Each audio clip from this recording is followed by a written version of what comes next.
Welcome, everyone. My guest today is Lead Analyst Logan Mohtashami to talk about the existing home sales report and the ongoing battle between the White House and the Federal Reserve over mortgage rates.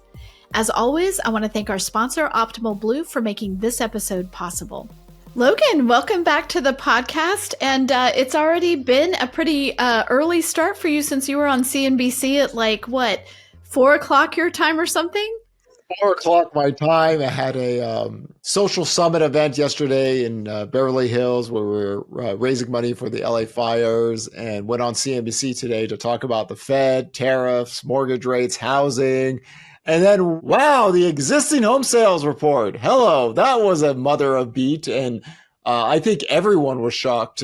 If Zero Hedge, which is basically the biggest doom porn site in the history of mankind, was giving I can't believe what just happened, something was wrong. And to be honest, the pending home sales report in the previous month hit like an all-time low. So the estimates were low. So it came in as we'll explain later. I actually do have an explanation for that report. But yeah, it's been a pretty busy day so far. It has, yeah. You were on Squawk Box. That's really fun. And they were specifically asking you to talk about what happened yesterday in the, what Powell did, the Fed presser, and how you made sense of that. So I know we talked about this on our podcast right after the event. What do you think, what's the gist of what you said to CNBC? I think what CNBC wanted to kind of understand is, what's going on in the housing sector regarding kind of tariffs and the builders, and, what's the antidote for that? And we always say the best antidote, against fear is data.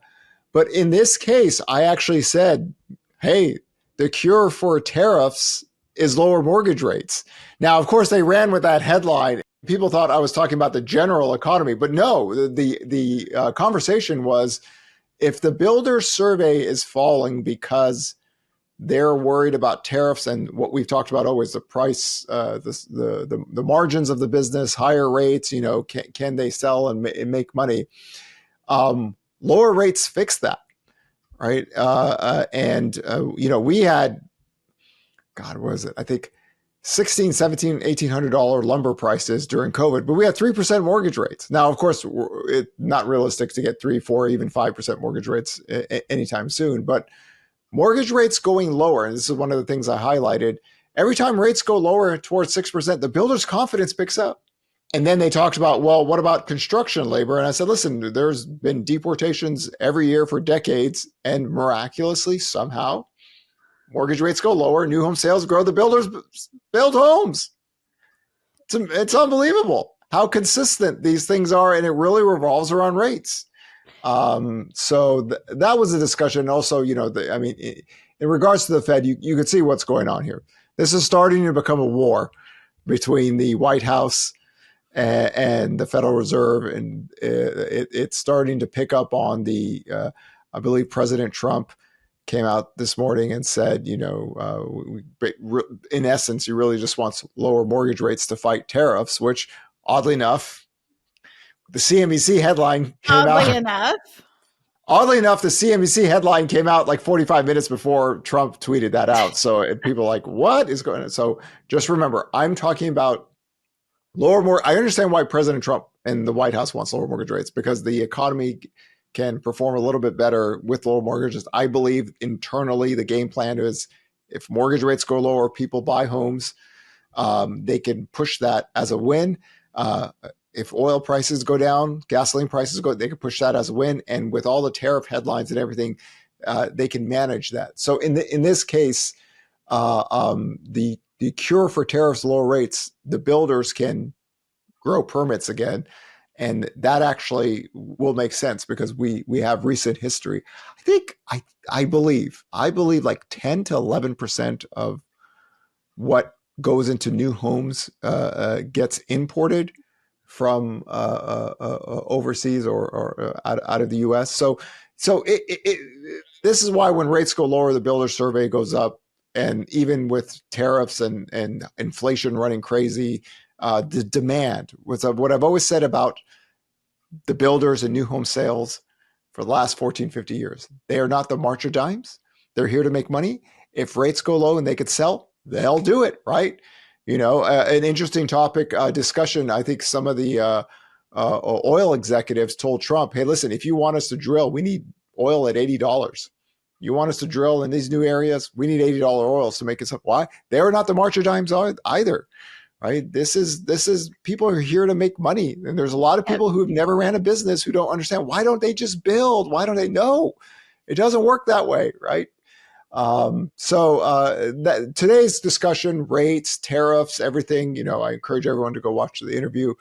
Oddly enough, the last 2 to 3 minutes of the conversation was about this gentleman right behind me, Jack Nicholson. Joe Kernan was really fast. Joe Kernan was somewhat fascinated with the Jack Nicholson, and I started naming movies, which I don't think I was born yet when they came out, but we had a Jack Nicholson conversation. That was really funny. Actually, I was watching it live and I was like, why are we talking about this picture? It was hilarious. But to your point on Trump's statement about mortgage rates would help or lower interest rates, it's funny because on the builder side, it would definitely help them, right, be able to sell more homes. Obviously, everybody in our industry, every consumer would benefit with lower mortgage rates. Like, it's such a win if you could somehow do that. But what's standing in his way in many ways is the Federal Reserve, right? Like, they're an independent agency. He can't order them to do it. He can't. But there are levers to pull. So during that conversation, I said the president of the FHFA, if he wanted to, this afternoon, he could say, hey, listen, we're going to lower some of the GSE fees. Pricing gets better. They're still in conservatorship. They can do this if they want to. That was one idea that I threw out in the CNBC interview. The Federal Reserve, if they totally shut off QT, quantitative tightening, especially the MBS roll-off, another thing that could be beneficial out there.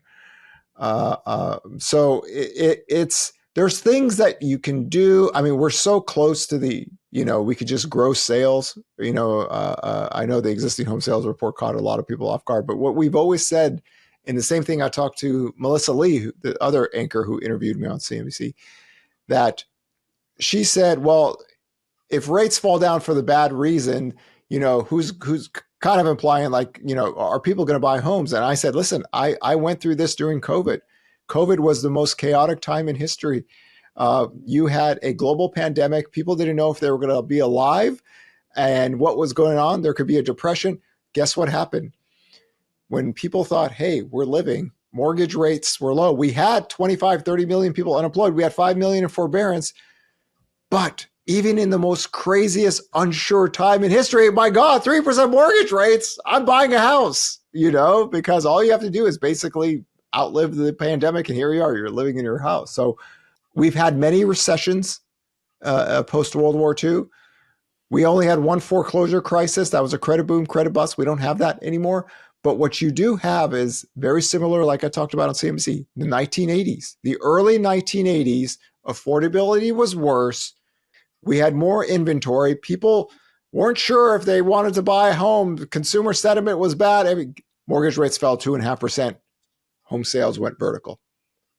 So this is why I always say that, fortuitous in timing, the existing home sales report came out a few hours later and it was this big beat. It doesn't take much to move the needle because look at this.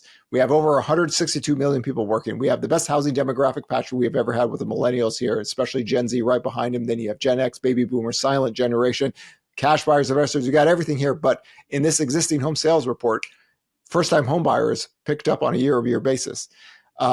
Sales to investors were lower. People buy homes every single year, millions and millions of people. Home sales have been depressed for so long that it's just like giving a vampire just a little taste of blood after centuries of sleeping. Like, oh my, 6% mortgage rates, what? So, and that's what it is.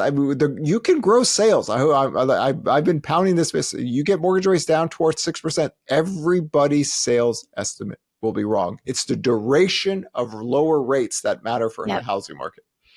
Okay, so I can only imagine the merch that's going to come out of that one thing you just said about vampires getting a taste of blood and being the same as consumers seeing something close to 6% mortgage rates. That makes me laugh. Yeah, you know what? I'm I got to sure. tell you, I brought the Flash game in Beverly Hills, Saban Theater. It was a very festive What is the crowd, flash and game? What does that mean? I brought the Flash game in terms of what I wore. I walked on stage with Oh, sunglasses flashy. on, and Okay. yeah, people were like, "Who is this guy?"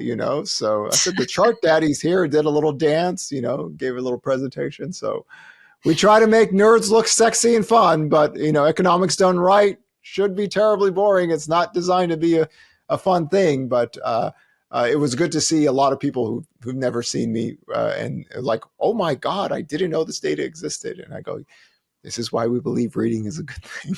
Rating is a good thing. Okay, so the other point I wanted to make about the existing home sales is we have had lower rates, but they're not at 6%. They're still what 6.4. I mean, when it would have affected this existing home sales. So let's talk about this report because it shocked a lot of people. What I believed happened is that remember in 2023, the first month, we had 12 weeks of positive purchase application data. It all went into one sales report. It was crazy. It was like 5 million, That's right. half a million home sales, like in one report. I'm like, oh my, what? That's not normal. So, and I said back then, that's going to be the peak. We can't really grow off top of that.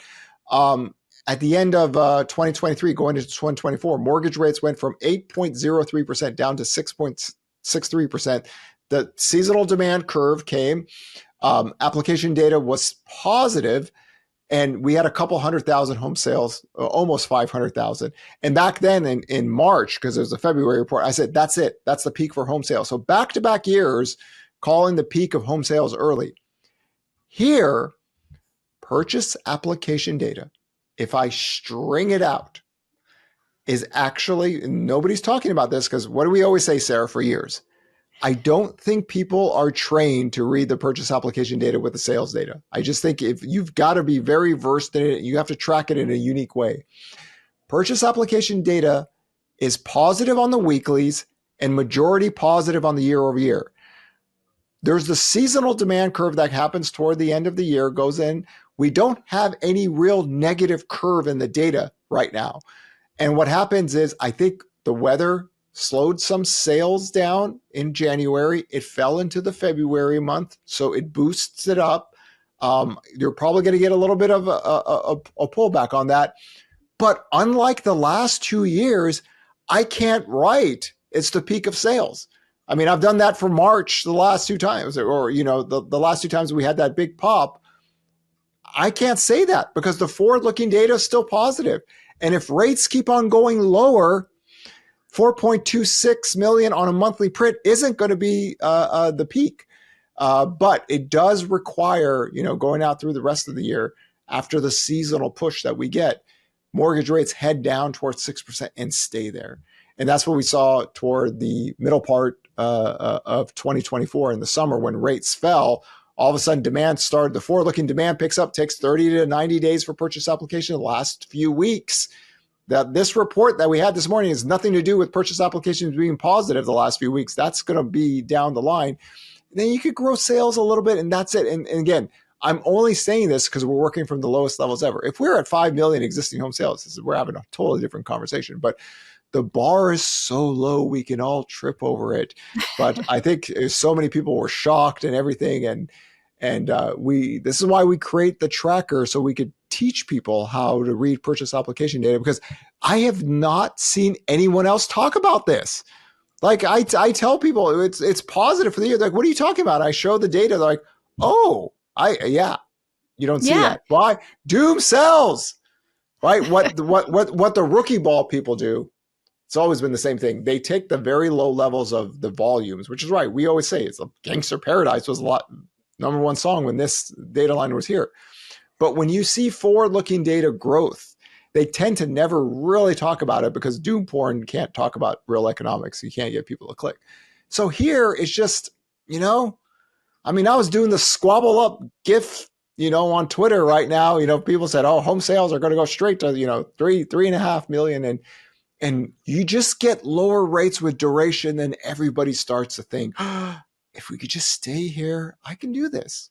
And that's what Yep. the data's shown. The data has always shown this for the last few years, but we just don't stay at that level long enough to get any kind of traction. So be a little bit mindful of this report. I know a lot of people were shocked by it, but I've seen this happen before, that if you really have a bad weather month, things just take a little bit longer to close. And if you just get a little bit closing into the other month, you could boost the sales more than normal.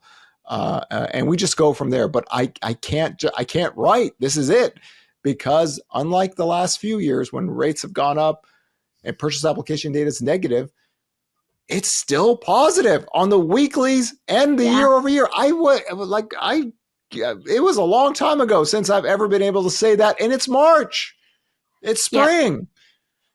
No, I'm so glad. That's good news, right? That's good news that we're not like, oh, well, that's all we saw. You made a point in the tracker last Saturday last week's tracker, or this week's tracker, or however you want to say it, what we published last week.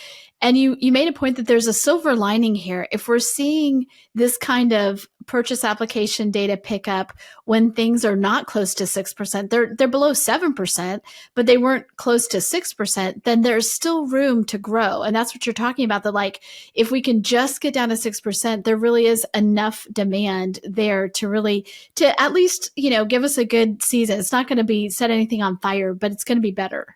The reason I bring up the 1980s, like I did on CNBC, back in the 1980s, affordability was worse. We had a recession. People were feeling bad, but mortgage rates went 2.5% lower. They actually fell 5% from the peak of 18%. And home sales, even with affordability worse, went vertical.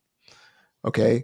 6% is not the 2%, 2.5% curve that you would see to really boost sales. But, I could easily say, God, if we had 4% mortgage rates, we're growing. The builders have shown it. Builders are at 2019 sale levels, right? This is one of their issues, is that their sales levels are so elevated but when you're down here, it doesn't take much, right? But if you could get 6% with duration, every data line that we have seen since toward the end of 2022 says growth, growth, growth.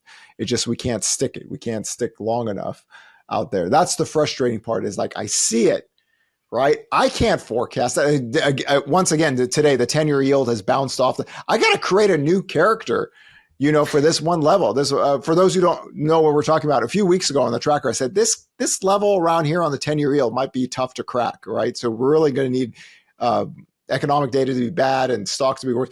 And we've had a lot of bad data. Stocks have been worse. We can't crack this. Today, we just bounced off of it again. But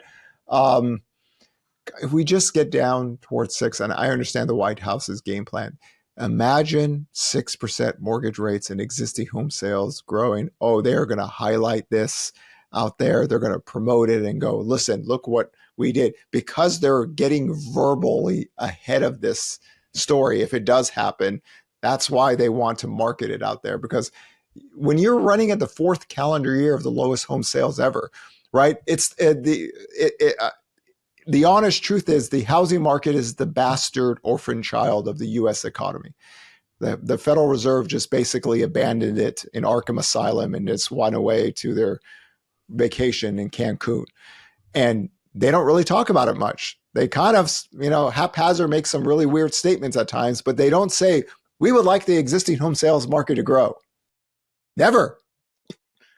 They've said, we got it for 6% mortgage rates and how we're supposed to balance an economy. They've said that. They do that stuff. But they're not saying we would like mortgage rates to go to 6% to grow sales. No. So the White House has picked up on this, and I'm speculating. Their internal surveys are saying housing, housing, housing. So this is the battle now, and every day we're just doing this back and forth between the White House and the Fed, and rates or whatever you think that is, or wherever that legally is going to down the line. This is the world we're living with, and we just have to take it. What can happen with rates or what can't happen with rates, right? And we talked about that on November 7th, 2024. Mortgage rates elevating, above 7.25. That was my peak forecast, but even getting to 8%, that's a detriment to the economy. That's not what anybody wants. But here, you could just see just a little bit of life, right? But if you get down towards 6, again, if you needed 3, 4, 5% mortgage rates to grow sales from these levels, that's a whole different story. That's going to need a recession or something. You need a lot more rate cuts to get that in there. But here, when we say the worst is housing is over, the Fed is no longer hiking rates, they're cutting rates. The spreads are no longer terrible, they're getting somewhat better. Inventory is up, right? Price growth is slowing down, right? There's no housing crash or foreclosure, none of that stuff. You have a better backdrop to move forward. You just get that last little move lower and you could grow sales, and we'll take it from there. I mean, there's going to be a whole new discussion down the line with a little bit more elevated sales. Can sales grow? We'll cross that bridge when we get there. But for now, you could see that tunnel. You could see that light. It's right there. Just get a little bit lower rates, longer duration. Everything's good. Take it from there. I love it. Well, it's encouraging to see the White House be so strong on something that's so important to our industry. So hopefully that's what happens. Love that you're laying out a path for them, Logan. You're like, listen, you don't have to have the Fed do something. Here's what you can do even without the Fed. Bill Pulte, what I said on CNBC was an idea. You can do it, Bill. You can do it. And just think of all those voters, Bill. Oh, all those homeowners that are voters or potential home buyers that are going to be voters. Oh, Bill, you can be the hero like Lenny was in Ghostbusters, I love it. Okay, Logan, thank you so much for being on, explaining what's happening with existing home sales and other. We will see you soon. Thank you.